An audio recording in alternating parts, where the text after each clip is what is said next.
Thank you for tuning in to Tanaka TV, the best and future biggest fight channel on YouTube. Don't forget to hit that like, that comment, that subscribe button. We're trying to get this channel to over 2K subs by the end of the year, but we cannot do that. This channel cannot do that without your support. So thank you for those who support this channel, and thank you for those who will support this channel in the future.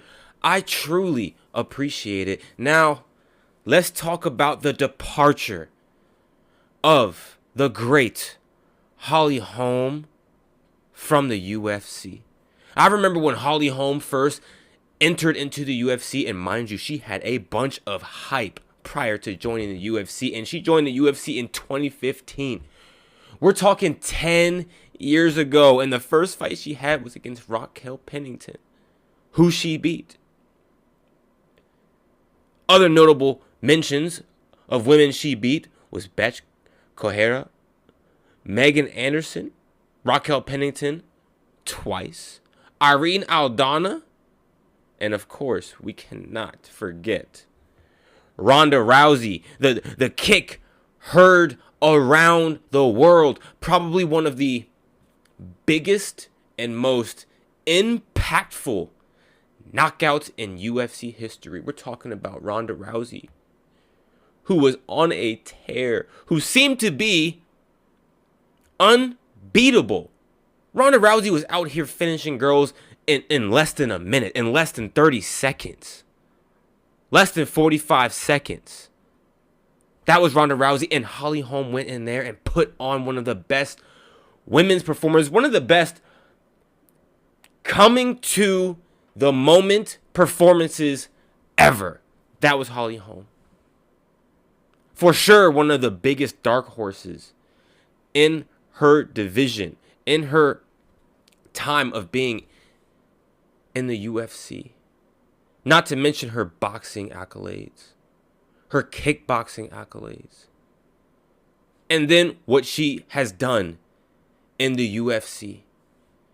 She is for sure one of the combat sports greats. We cannot take that away from her. And I know alongside this news of her retiring from the UFC, she's also saying that her combat career is not over yet. Now, I think that's big, right? Because she's 42 years old. How much more does she have to offer? And I'm here to say that she might have a bit more to offer. We're not talking about somebody who's just skilled, because Holly Holm is extremely skilled. When it comes to, of course, striking and what we've seen in her improvement of takedown defense, and mainly just being able to stay on her feet. But I think alongside her skill and what has made her so successful as an athlete, as a fighter, is her athleticism. I've had plenty of conversations about Holly Holm being an athletic horse. And that is a big compliment, okay? When you see the build and the frame on Holly Holm, that, if I were a woman, that would be a terrifying frame to go up against. We're talking about somebody who's not just tall, because she is tall, but her frame is not necessarily lanky, right? Her height does not take away from the fact that she is built very well as a combat athlete, as a women's combat athlete. She has a terrifying frame, very impressive frame. So I really don't take it lightly when she says that she is looking to continue. Who knows what that means? She might go back to boxing, or might go and on one of these endeavors of trying to pursue all of these other combat organizations. You got the bare knuckle fighting championship. You got the PFL. Who knows where she might go? All I'm saying is, even though Holly Holm is not in her prime, I think she could still be fairly successful.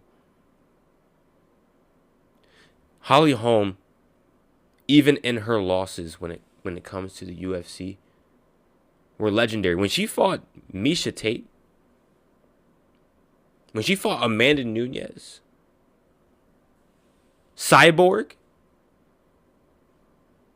those are all memorable fights for me. I think Holly Holm's going to be missed, to be honest. And we're starting to see a change of guard when it comes to the UFC as a whole.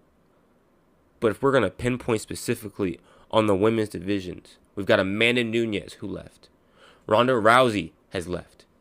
Holly Holm is now leaving.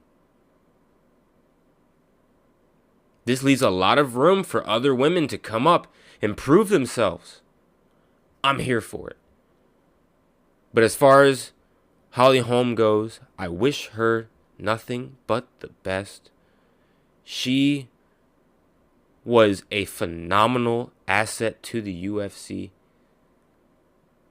Definitely a W for the UFC and adding Holly Holm back in 2015.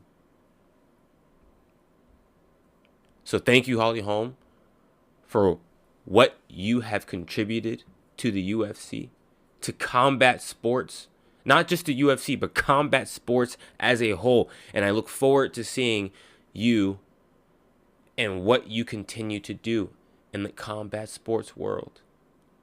So comment down below, people, what you think about her departure, her retirement from the UFC, and what you would like to see from her in the near future because of this. Would you like to see her go into boxing again?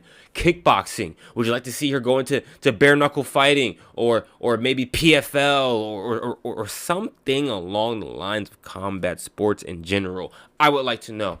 So thank you guys for tuning in, and I'll catch you guys on the next one. Peace.